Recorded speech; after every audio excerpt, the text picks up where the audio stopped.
In a quiet Oregon suburb, nestled between evergreen forests and winding roads, the Callahan family lived in a modest two-story house with white shutters and a garden that always seemed freshly trimmed. David Callahan was a 42-year-old high school counselor known for his calm demeanor and warm smile. His wife, Linda, a dedicated nurse at the local hospital, worked long shifts, but always made time for her family. To their neighbors and colleagues, the Callahans were the picture of stability, kind, generous, and deeply in love. 5 years earlier, David and Linda had adopted a young girl named Emily from the foster care system. Emily had been just 12 years old then, quiet and timid, with a habit of keeping her eyes on the ground and her words locked behind pursed lips. She had bounced between several foster homes, never staying long enough to unpack fully. When the Callahans took her in, she seemed uncertain, even afraid. But they promised her safety and a permanent home, and gradually she began to trust them. David, in particular, became a strong presence in Emily's life. He helped her adjust to her new school, sat with her during homework sessions, and even taught her how to ride a bike. He was patient and attentive in ways Emily had never experienced before. Linda often joked that David had become the super dad, always ready to fix a scraped knee or cheer from the sidelines at Emily's soccer games. For the first time in her young life, Emily had someone who didn't leave. As the years passed, the family dynamic settled into a comfortable routine. Emily's grades improved, and she started making friends. She joined the school's theater club and took up painting. At school events, David and Linda stood proudly together, clapping, the loudest for their daughter.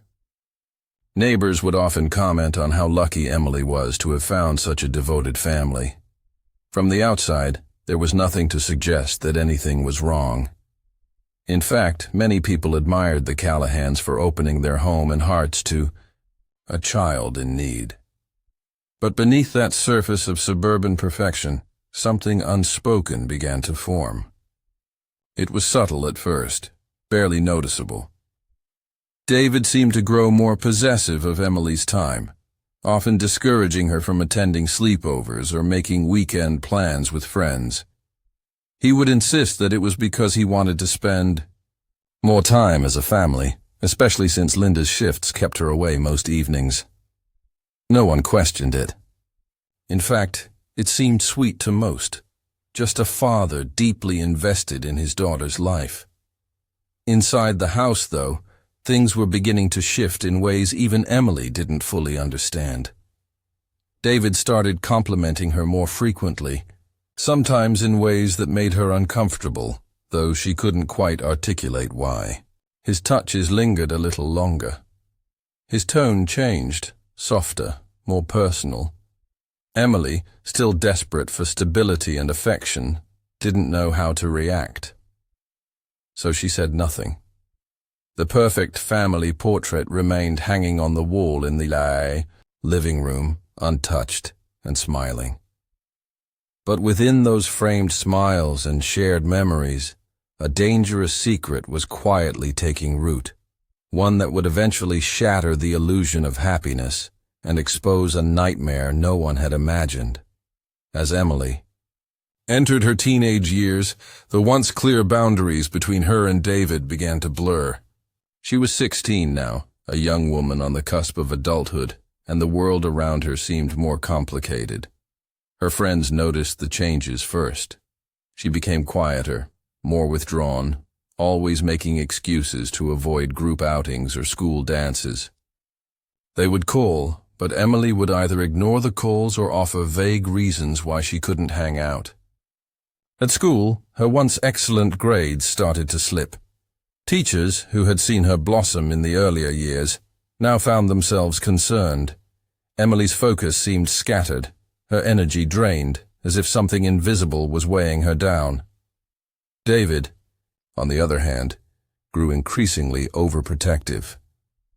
He began questioning her more about her activities, where she went, who she was with, when she would be home. Linda didn't think much of it at first. She assumed it was simply a father being overly cautious as his daughter entered a phase of rebellion and independence. But there was something about the way David's questions lingered that unsettled Emily. His voice became softer, almost too soft.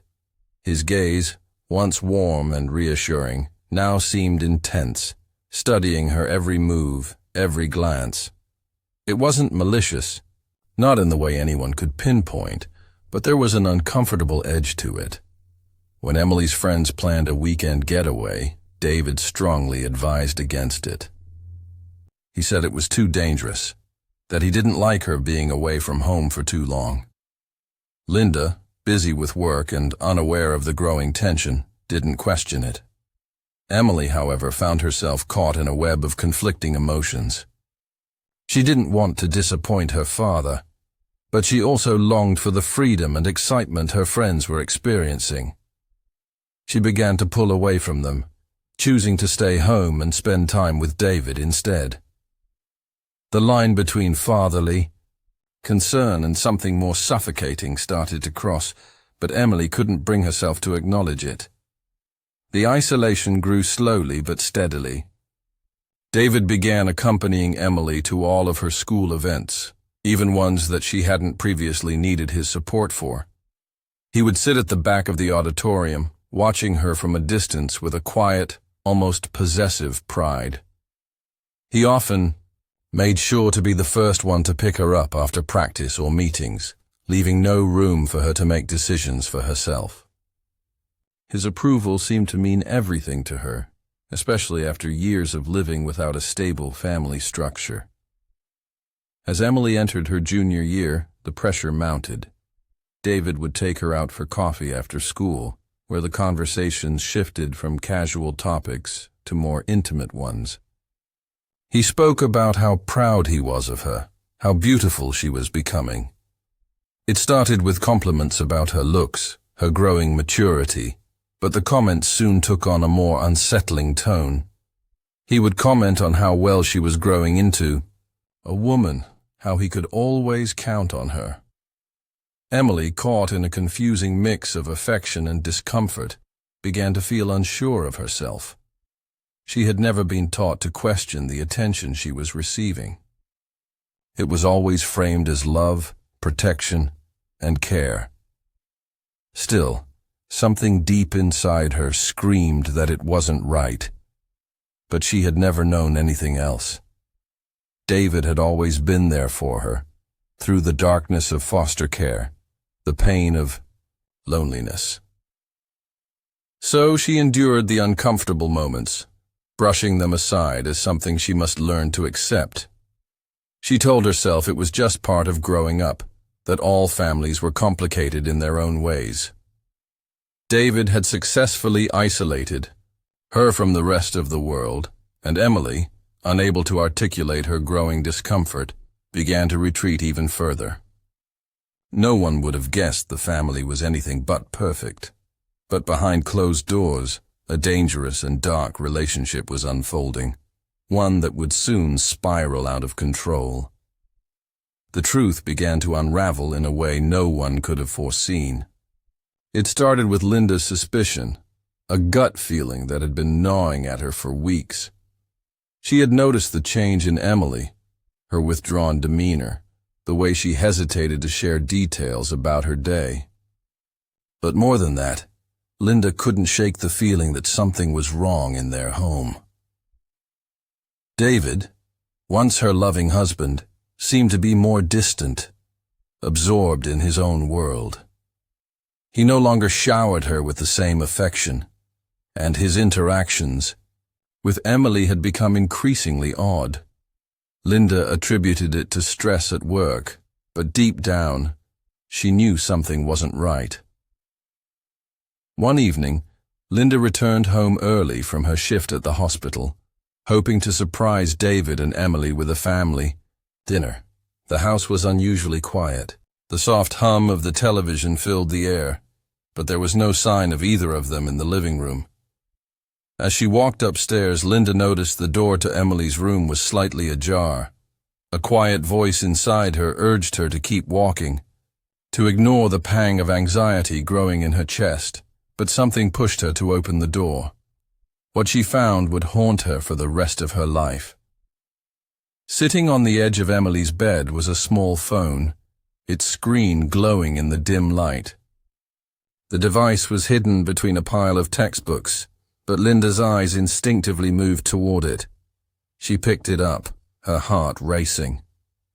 It wasn't the first time she had come across Emily's phone, but this time there was something unsettling about it. She hesitated for a moment, but then curiosity took over.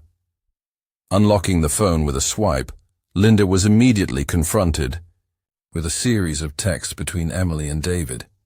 The messages were intimate, too intimate. David's words, once a source of support and encouragement, now felt like something else entirely. There were photos, too, disturbing images that Linda could hardly bring herself to look at.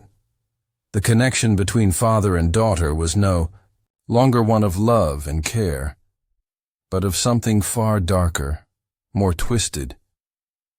The realization hit Linda like a punch to the gut. Everything she had believed, everything she had trusted, had been a lie. Her hands trembled as she scrolled through the messages, each one more incriminating than the last. The words leapt off the screen in a terrifying blur of confusion and betrayal. David had been grooming Emily for months, if not years. The relationship she had thought was normal, fatherly affection, had devolved into something sinister, manipulative, and abusive. She felt sick to her stomach, overwhelmed with the weight of the discovery. How could she not have seen it? How had David, the man she had married, the man who had promised to protect her and their daughter, turned into this? Linda's mind raced. She thought of Emily, the sweet girl she had tried so hard to give a stable life to, now caught in a web of deceit and manipulation she couldn't escape. The anguish was suffocating, but Linda knew she couldn't ignore it. She had to act, and she had to act fast. With shaking hands, she gathered herself and left the room, clutching the phone in her grip. Her first call was to the police. The second was to a lawyer. There was no turning back now. She would no longer stand by while her daughter was being destroyed. She would fight for Emily, no matter the cost. The next morning, when David returned home, Linda confronted him. He tried to deny everything, but the truth was already out. The walls that had held their dark secret were crumbling, and there was no way to rebuild them. But even in the face of his arrest, David remained eerily calm, his demeanor unchanged, as though he had anticipated this moment all along. He knew that this was coming. He just hadn't expected Linda to catch him as the investigation began. The community was torn apart by the revelation. Neighbors, who had once looked up to the Callahans as the epitome of family life, now whispered behind closed doors. How could they have missed the signs? How had David kept up the facade for so long? The truth was out, and now the world saw the Callahans for what they truly were, a family built on lies, betrayal, and manipulation. The damage was done, and the tragedy had only just begun. Months passed, but the darkness surrounding the Callahan family only deepened. Emily's life, which had once been full of promise and hope, was now overshadowed by the trauma of everything that had transpired. After Linda's confrontation with David and his subsequent arrest, Emily was placed in protective care, but the psychological scars she carried were far more complicated than anyone could have anticipated. The girl who had once been bright and full of life was now a shadow of her former self. Her eyes, once full of curiosity, were now distant and hollow, as if she had retreated into a place no one could reach. David's arrest didn't bring the peace that everyone had expected. Instead, it unraveled even more deeply hidden secrets. The small town, which had once regarded the Callahans as the ideal family, was left reeling. The investigation into David's actions had uncovered a pattern of manipulation that went back years, far earlier than anyone had suspected. The texts, the photos, the intimate encounters. It all painted a chilling picture of a man who had carefully groomed his adopted daughter for years, all while hiding in plain sight. But for Emily, there was no relief. She couldn't escape the memories that haunted her every waking moment. She began to withdraw further into herself, rejecting any attempts by counselors or therapists to help. The trauma was too deep, and the betrayal of the person she had trusted most, her father, left her feeling lost. The love she had once felt for him was replaced by a toxic mix of confusion, guilt, and shame. She couldn't understand why this had happened to her. Why him? Why her? And most painful of all, why had she never seen the signs? One cold December morning, a call came in from the local sheriff's department. Emily had been found in a nearby motel, unconscious, with an empty bottle of sleeping pills beside her. She had attempted to end her life. The news sent shockwaves through the community, but it also marked the moment when everyone, especially Linda, finally understood just how broken Emily had become. Her escape from the pain, from the unbearable weight of her life, had led her to that moment of darkness. When Emily regained consciousness in the hospital, she was physically stable, but emotionally, she was far from okay. Her body had been saved, but her mind was still trapped in the nightmare that had consumed her. For hours, she lay in the sterile, cold hospital room, her thoughts swirling in a haze. She refused to speak about what had happened, about the hell she had endured. All she wanted was to forget. But the truth was inescapable. It was in the scarred depths of her soul, in every glance she avoided, in every moment of silence. It was then that Emily's journal was discovered, hidden beneath her hospital bed. The journal, which she had kept in secret for months, detailed everything, her confusion, her fear, and the growing realization that the man who had adopted her, who had promised to protect her, was the very person who had shattered her world. The entries were heartbreaking, each one filled with a mix of love and horror. Emily had been too afraid to speak out, too afraid to confront the twisted reality of her situation. And yet, in the pages of that journal, she finally found the courage to write the words she couldn't say aloud. I tried to leave, but he said if I did, we'd both die. Linda, upon reading those words, broke down. She had always known her daughter was suffering, but the depths of that suffering were beyond anything she could have imagined. She had failed Emily in ways she couldn't repair. She had trusted David, trusted him with her daughter's safety, and in doing so, had allowed the abuse to go unnoticed for too long. The authorities soon pieced together the full extent of David's manipulation. He had been careful, calculated.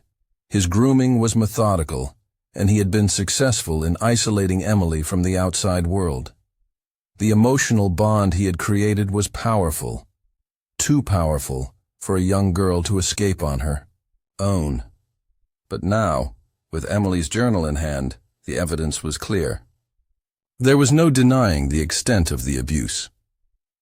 David was arrested again, this time facing new charges of attempted sexual assault and child abuse.